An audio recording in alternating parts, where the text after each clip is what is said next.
Our last presenter today is the real veteran, and that's why he is the last, the real veteran of supply chain.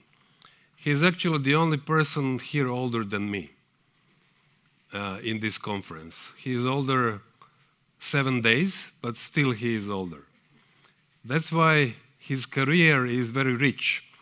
And we can break it into 3 parts. First part was where Nadir was a commercial manager in INA, a company in Zagreb and in Frankfurt, followed by a company called Elcon, which was at that time very large company, and he was a commercial manager there. After that, Nadir spent more than 15, almost 20 years in Coca-Cola again, and he was holding all of the positions that you can imagine in the supply chain. Procurement manager, logistics manager, supply chain manager, and he was also supply chain director of Coca-Cola in Switzerland. He implemented SAP in over 20 locations Europe-wide. Then he moved into Germany, in Hamburg, and to Belgium, and he was holding the positions of supply chain director and chief operating officer for companies which had the manufacturing locations, distribution, and he was their chief operating officer, as I said. We are very happy that Nadir has joined the Zagreb School of Economics and Management as a lecturer, and he teaches logistics, supply chain, and operations. You will see he looks very seriously, he talks very seriously, because he takes supply chain very seriously. So, ladies and gentlemen, I'm bringing you Nadir Paulović. Thank you.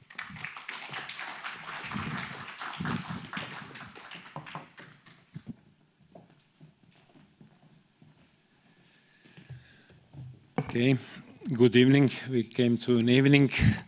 We hope that we will finish within the timeline, so still in the afternoon. So I will try to speed it up a bit and let you go home still on time.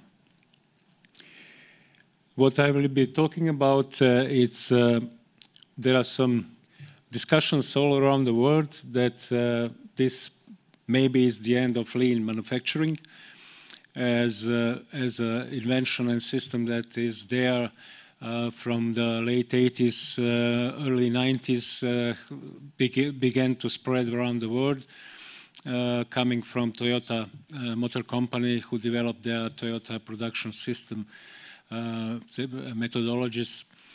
And companies are now claiming that, or people are claiming that just in time, which is part of this lean manufacturing system, is not anymore relevant or the good thing to have because of these disruptions that we are seeing all around the world. What is lean? Well, it was when it was invented, it was introduced, it was a new, fundamentally different way of looking at our operations. We are aiming actually throughout the lean to reduce our cost base, but increase our customer value, our customer service, and to eliminate throughout this whole process all non-value added activities actually. So I will just go very quickly through these definitions just to remind us on what is lean. The objectives is elimination of waste.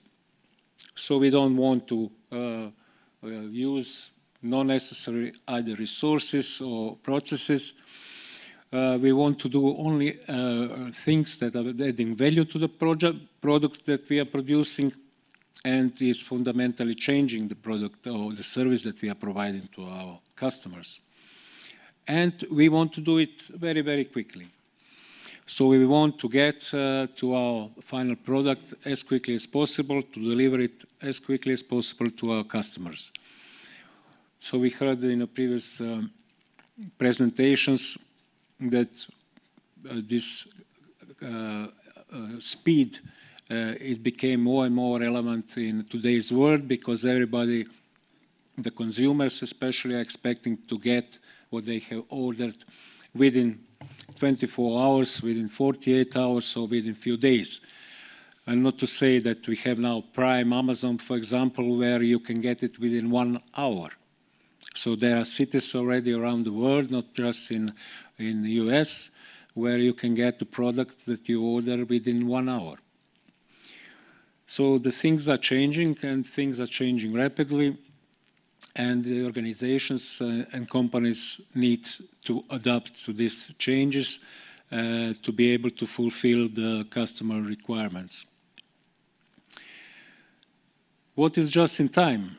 These are methodologies and techniques for eliminating waste. Waste between the operations, waste between lines, between processes, and which kind of waste. There are 7 wastes that has been defined already throughout Toyota production system. So it's from overprocessing, excess inventory, overproduction, waiting, transportation, motion, rework. We will concentrate a little bit more here on excess inventory. And the excess inventory actually, and the inventory itself, is in the lean one of the major focus that companies are putting on, because you know, in eliminating the excess inventory, reducing the inventory, they are obviously also reducing the cost of their operation and enabling at the same time with this just-in-time principles that the whole flow of their production, their income from incoming goods throughout all the stages in their production to the delivery to the customer is managed with the lowest possible amount of inventory, holding inventory in the organization. We heard a lot about the chaos in supply chains all around the world. Yeah, we had this slowdown in economy. We have after that vaccine that was invented, and slow recovery began. And this slow recovery is now getting faster and faster. We have some issues that we heard, especially from Amir, in the transportation, in the harbors, in the ports all around the world, especially when we are talking about the US, Californian ports. We had Suez Channel blockage with the container ship, which lasted a few weeks, and this was another disorder. And we have labor problems in the ports. We have labor problems all over. So we have a war, let's say the trade war between US and China. So there are a lot of things besides the COVID that also are bringing us in this today's situation of broken supply chains. And when one supply chain is broken, this influences also sometimes the other supply chains. So we have a domino effect of breakages in the supply chains all over the industries. We saw shortages in all kinds of products, energy prices increases, coal price rocketing, for example, prompting closure of some factories in China because the energy companies just stopped delivering electrical energy. And this caused, of course,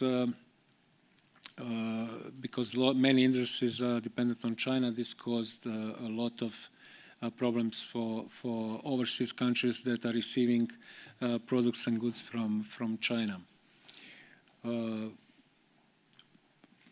well, focuses on low cost and lean inventory. This is the global manufacturing model, actually, that we saw for the last 30 to 40 years. And it is based actually on just-in-time principles that all parts or raw materials arrives just in time at the plant. I worked in, as mentioned by Bruno, in one company, Elcon, where we were producing cable harnesses for automotive industry for PSA Group, Peugeot, Citroën, and we had that time, so it was in the 90s, late 90s, we had exactly that. We had to deliver just in time to the factory in France, near Paris. So 5 cable harnesses every 20 minutes. So you need to organize your logistics to bring exactly these 5 for I don't know, for Peugeot 405, to bring these 5 cable harnesses exactly every 20 minutes, because that was the pace of their production line. And you need to be in position to organize that. Of course, by using some logistic providers locally there in France, we managed to organize that. But it can be very complicated. There is a myth that just-in-time means low inventory or even zero inventory. When you go to Toyota website, you will find that actually just-in-time they have invented to improve their productivity, and it means that they are making only what is needed, when it's needed, and in the amount that is needed. This is the essence. It's not about having zero stock in a process. So in order to enable this system of making what is needed, when is needed, and in the amount that is needed, you need to have a flow. And a flow within the production was actually the key to be achieved, so they needed to invest a lot in some different machinery.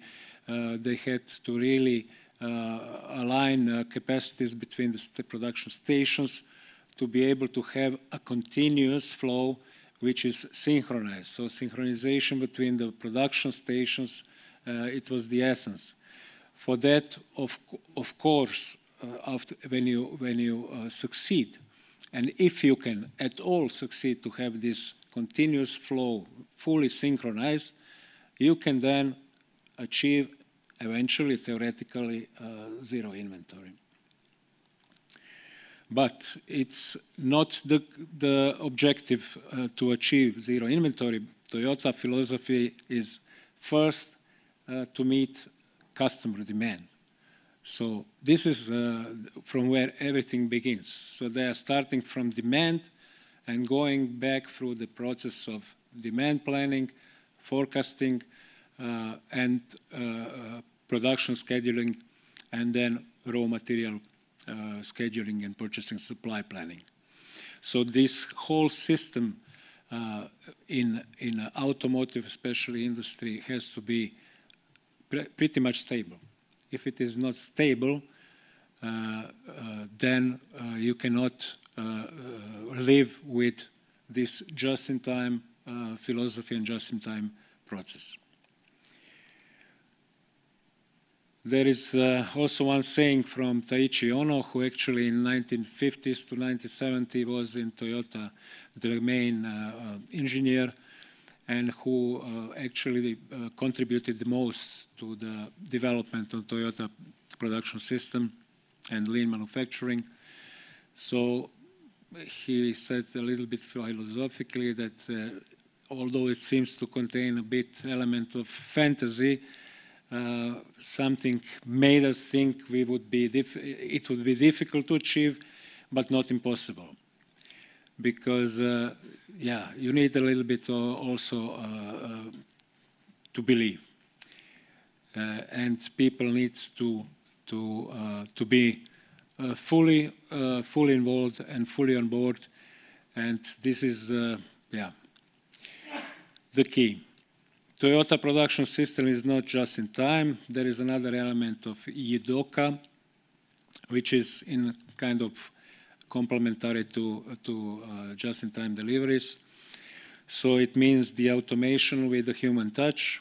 What that means, it's when a problem occurs on the lines, every operator has the right to stop the line immediately, and then the people from different stations, they are gathering together around the problem, they are solving the problem, and of course, after iterations of such problems arising, after a while, these problems will not occur anymore, and production will be of first time of good quality.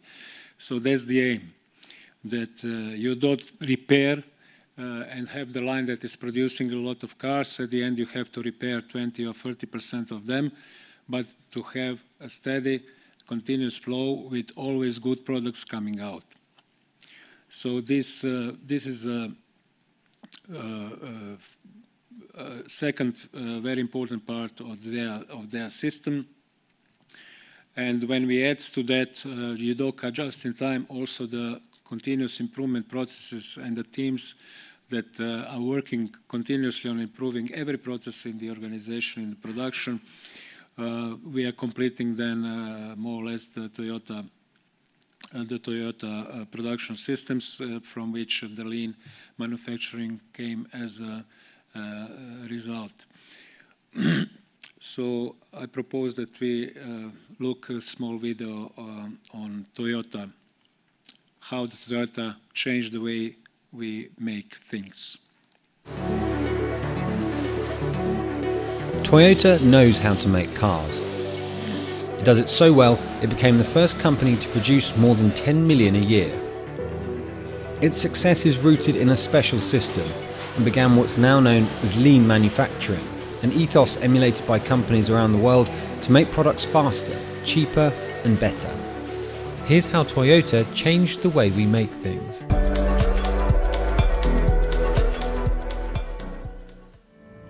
Following the Second World War, Japan was left in a precarious economic position. Steel and other metals are scarce. Already disadvantaged by lacking natural resources, materials were hard to come by, and companies had to be creative to compete. Toyota's founder, Sekiichi Toyoda, had started a loom business, but it was his son Kiichiro who founded the motor company in 1937.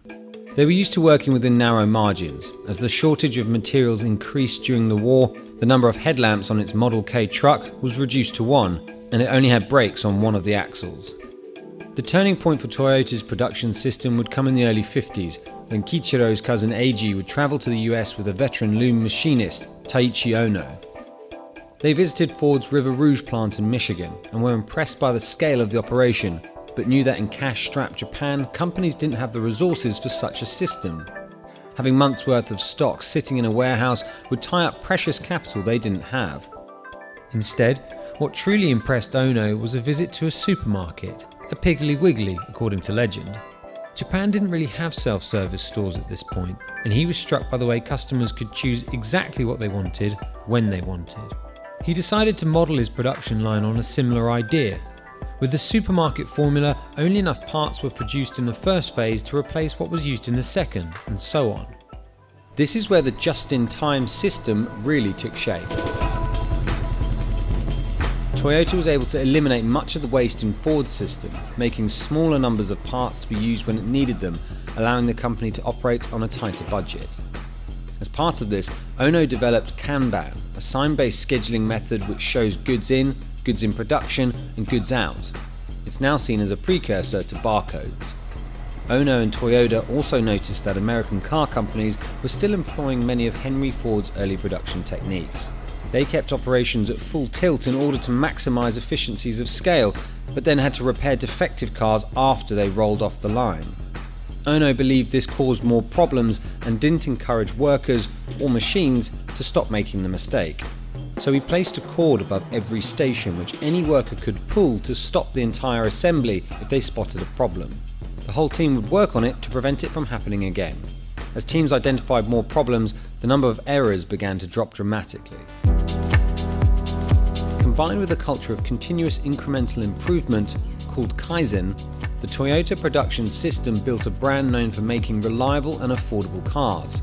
But Toyota was also getting good at producing cars quickly. In 1962, the company had produced 1 million vehicles. By 1972, they'd produced 10 million.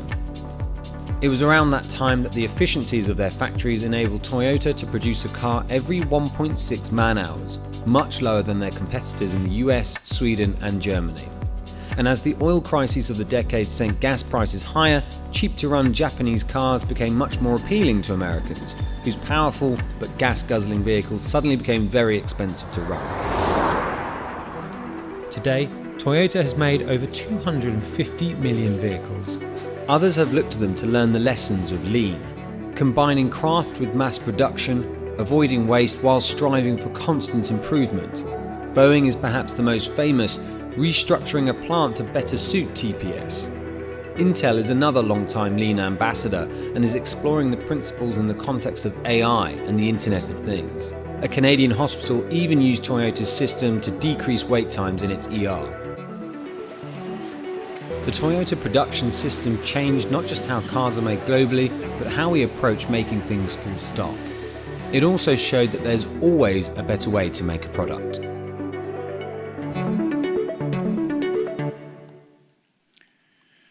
Okay, but Toyota also has to learn hard way the supply chain disruption.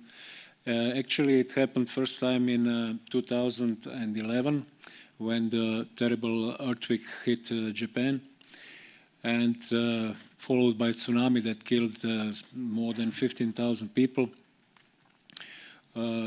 It was not one of the Toyota suppliers that was affected, but one of the major was the Renesas Electronic Corporation, who produces the semiconductors for auto industry. So they are the biggest semiconductor producer for auto industry in the world. They are supplying around 40% of the total world needs. And these semiconductors, because the plant was damaged by the earthquake, one of their plants, they had to stop production there, and it was offline for about 3 months, and slowly started producing only after 3 months, actually in June, but only with 10% of the capacity. So the disruption really took months. Toyota was struggling with semiconductors delivery, of course, but also with additional about 150 products that were supplied also by Japanese suppliers, which were also hit by this earthquake. So Toyota spent more than half a year to get back its feet and actually to be able to continue the regular production after this terrible earthquake. But what they did, they really used this opportunity to look into and analyze their supply chain. So they were looking to really understand which items are the most risky items in their portfolio, and to prevent actually something similar happening in the future. They were, of course, looking for alternative suppliers as a strategy, if possible, if there are alternative suppliers on the market, or they just decide to stockpile. So they have identified that time, in 2011, 1,500 different materials and parts for which they changed their strategy, actually, of sourcing. and because they decided that these items are risky items, risky suppliers, and that probability that something will happen in the future is there. Also, what they have delivered is also an early warning system. So they had kind of alarm system for the shortages. And this is something that Amir also explained. His visibility is the key here. So if you don't have visibility, you cannot react. Supply chain is, as the word says, is a chain. So when one chain is broken, the next chains are also broken automatically.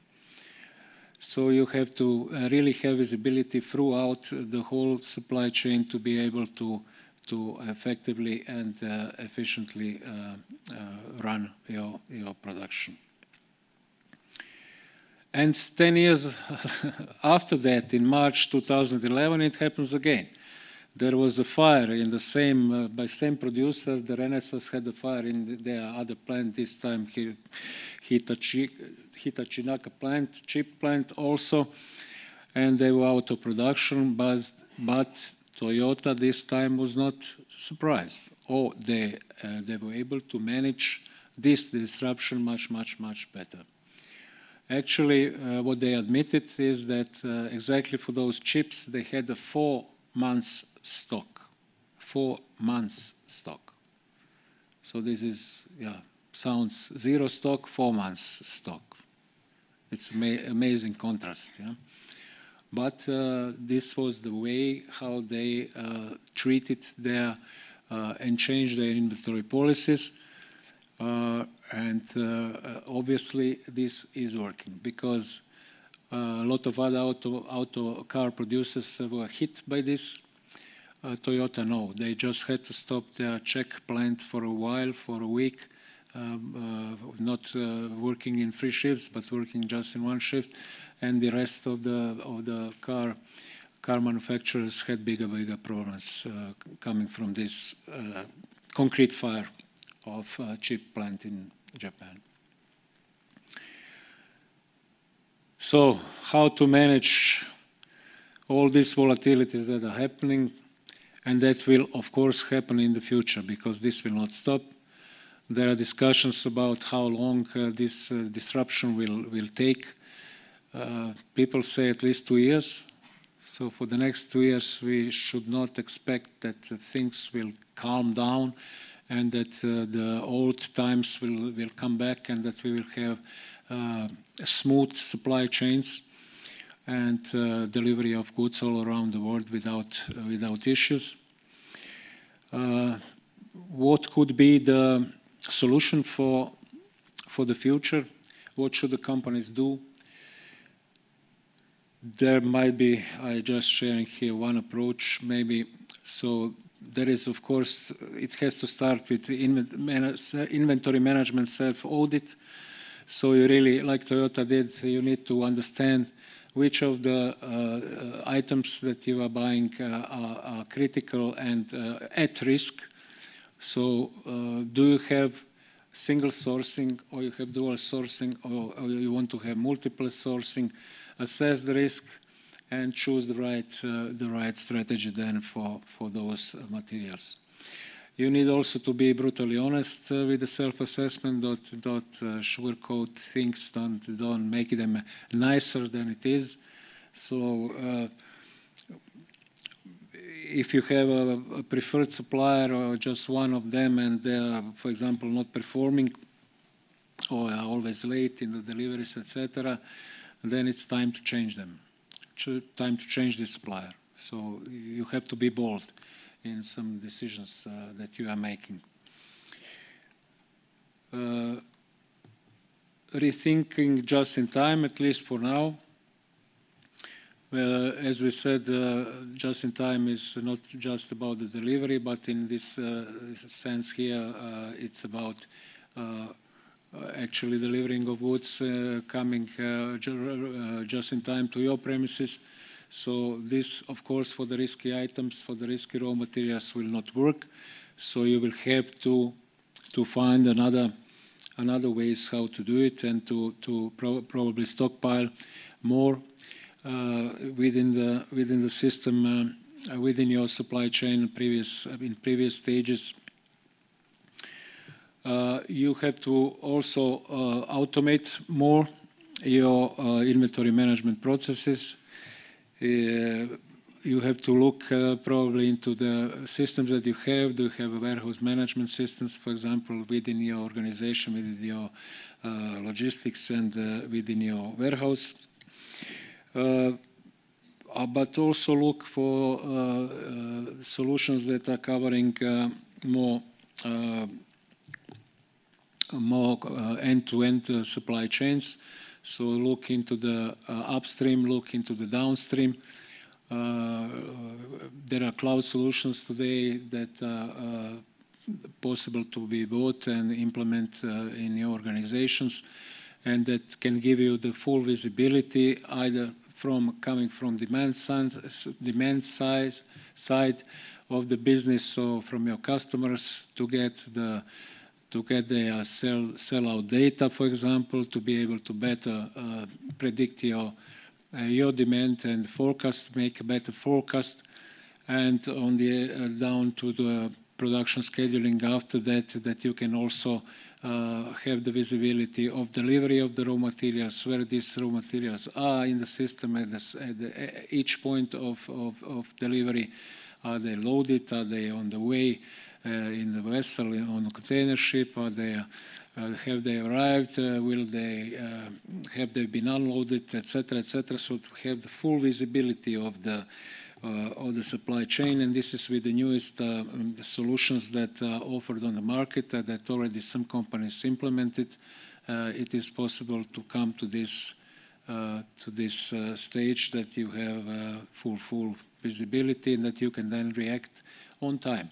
Because if something is late, you will see it immediately in real time, and you can then immediately go with eventually contingency planning. And contingency planning is another topic that should be there. We heard also that Coca-Cola here in Adriatic region has also contingency planning for almost half of their supplies.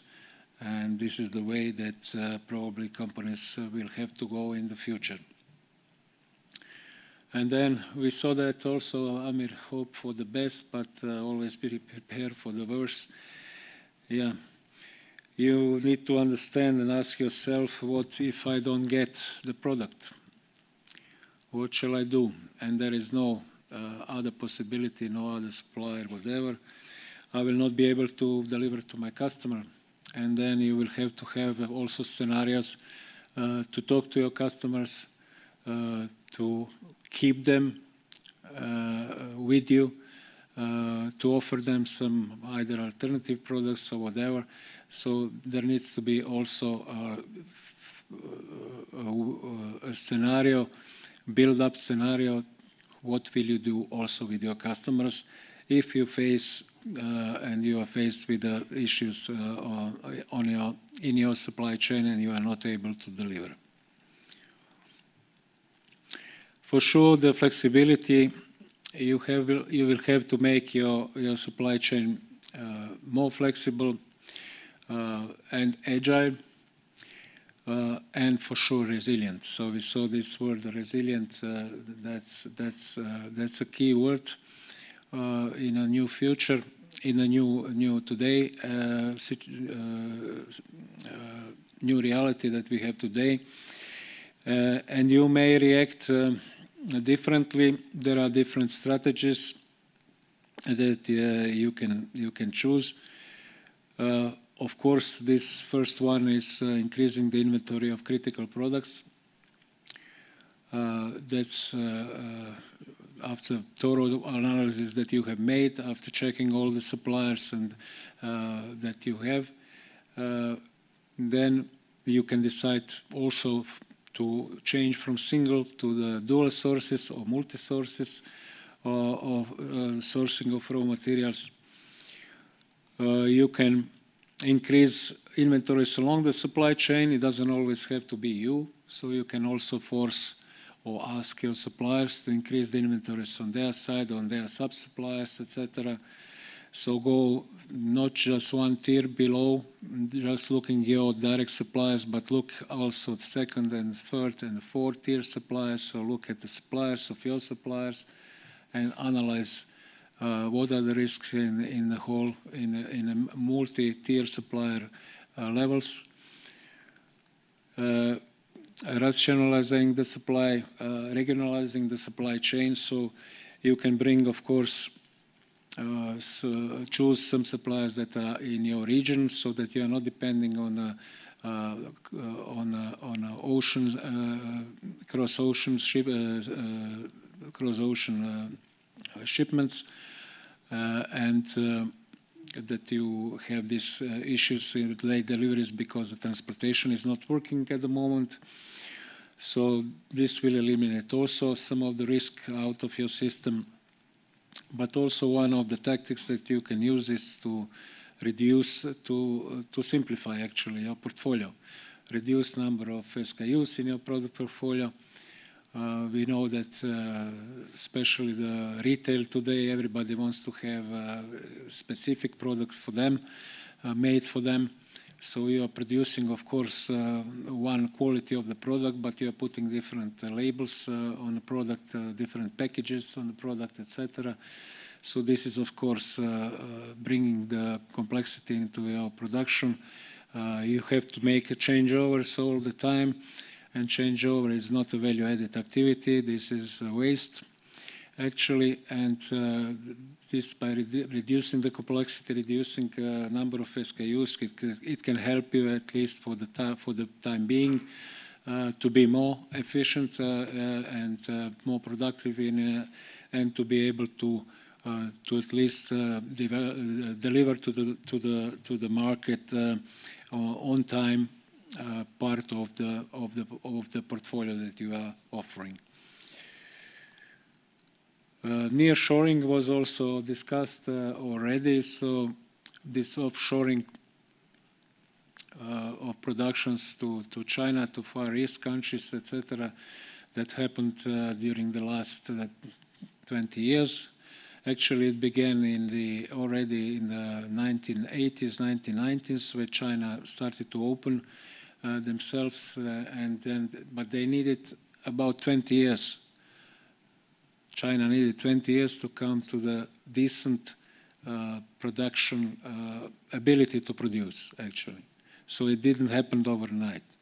Like today also, when we're talking about nearshoring and offshoring, onshoring, sorry, or reshoring back to US or to Europe, it will also not happen throughout the night. I'm not talking about the money. Companies do have money, they want to invest, etc., but this will take some time. They will have a problem of technology, maybe the problem of a skilled workforce, etc. So it cannot happen quickly, and we cannot solve this by nearshoring production in a 6 months or 1 year time. So yeah, the risk management is also key. We have to adapt it also to new reality, our risk management assessment. A lot of companies do not have risk management assessment at all, but the companies who have them will also have to adapt their risk management analysis to the new reality, and yeah, look in the sense of raw materials and components and parts. They will have to look into the first tier suppliers first, identify all the risks those suppliers have, and then go for dual sourcing or triple or multiple sourcing.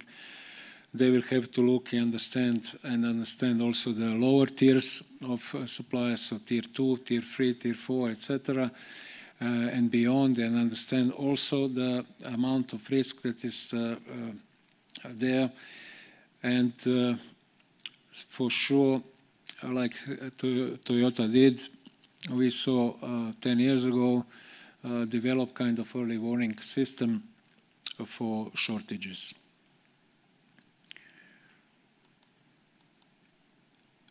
Modern digital tools. This is another thing that was already discussed. So you have to invest, especially the complex companies that are dealing with the long supply chains.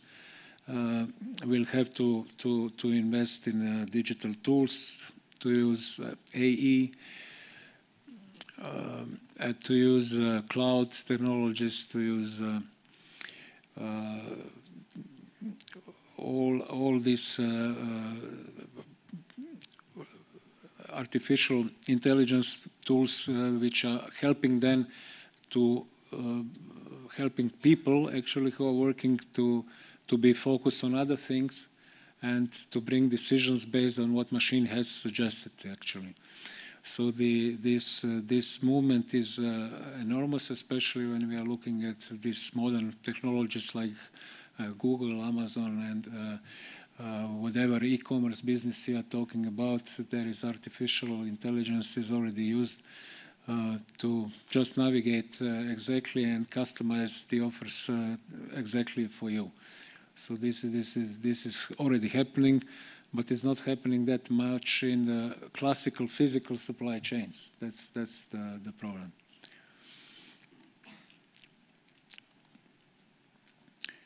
Planning tools are very important also to have visibility, increase the visibility, and to get to the as much as possible data that you will have, that you will need for your demand planning for on one side, and for the supply data about the supply of your raw materials on the other side.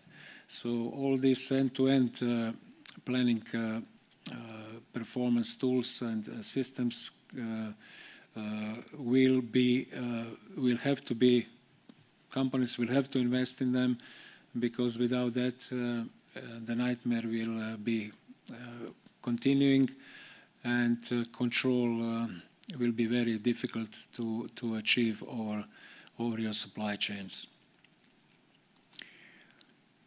And at last, it's also you have to have people to be able to work with these new digital platforms, and for that you will need to really acquire skilled people, or on the other hand also to maintain your skilled people that you have already in the organization, because the reality is that there are no skilled people with these new digital skills on the market.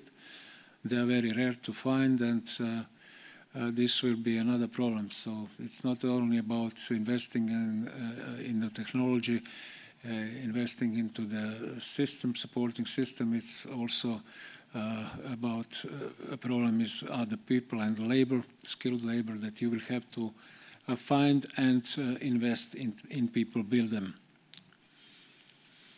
So will actually lean manufacturing survive this crisis?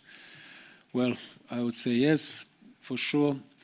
It's the just-in-time means this zero inventory just means zero inventories when the times are good. When the times are normal, then we can theoretically actually achieve the zero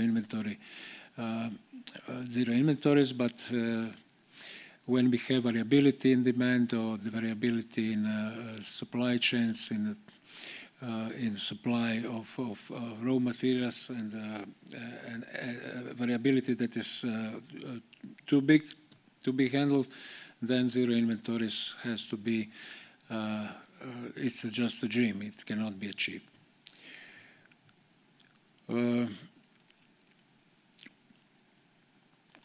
The variations, of course, we handle with, we have to increase our stocks, or increase our safety stocks. We need to regularly calculate our safety stocks.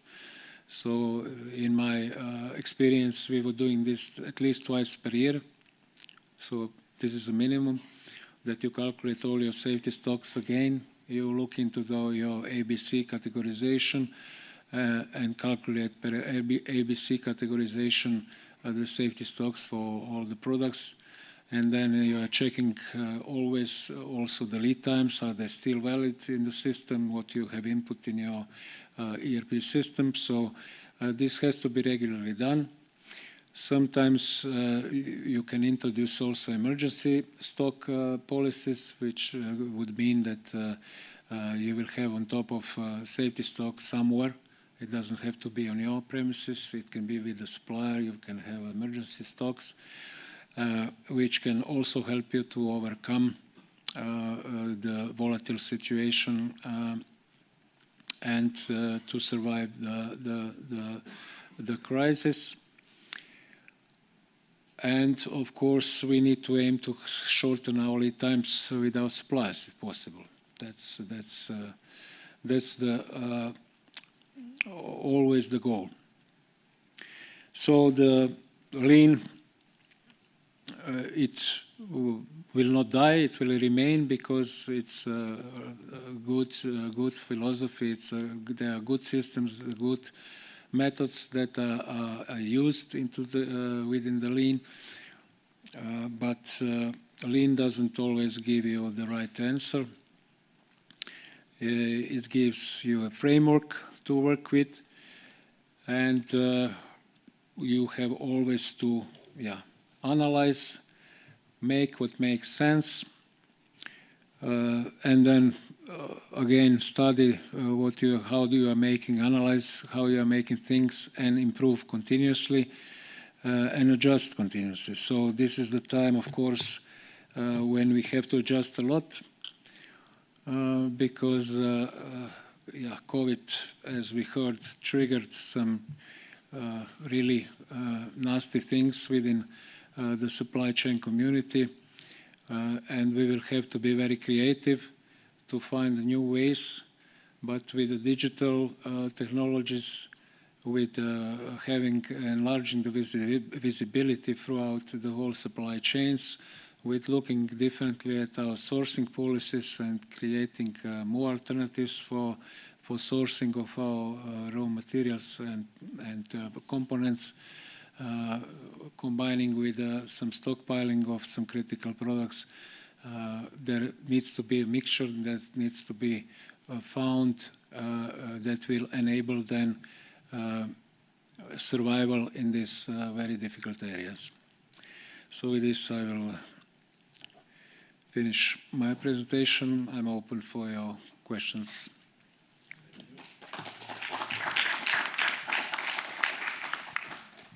Thank you for a very nice presentation, Mr. Paulovic. We have some online questions. Can you please tell us, Toyota is known for using local regional suppliers. Is that a part of their success? Well, you can say that it is a part of their success because this evaluation that I just explained that they made 10 years ago when they had a problem, they had at that time also local suppliers, but they had a problem. So it's not always said that if you are just relying on local suppliers that you will be successful. But in their automotive industry, actually a lot of suppliers, a lot of car producers actually copied their model. And they forced their suppliers, big suppliers, first-tier suppliers, to locate their locations, production locations, near the car-producing the factories where they are producing cars.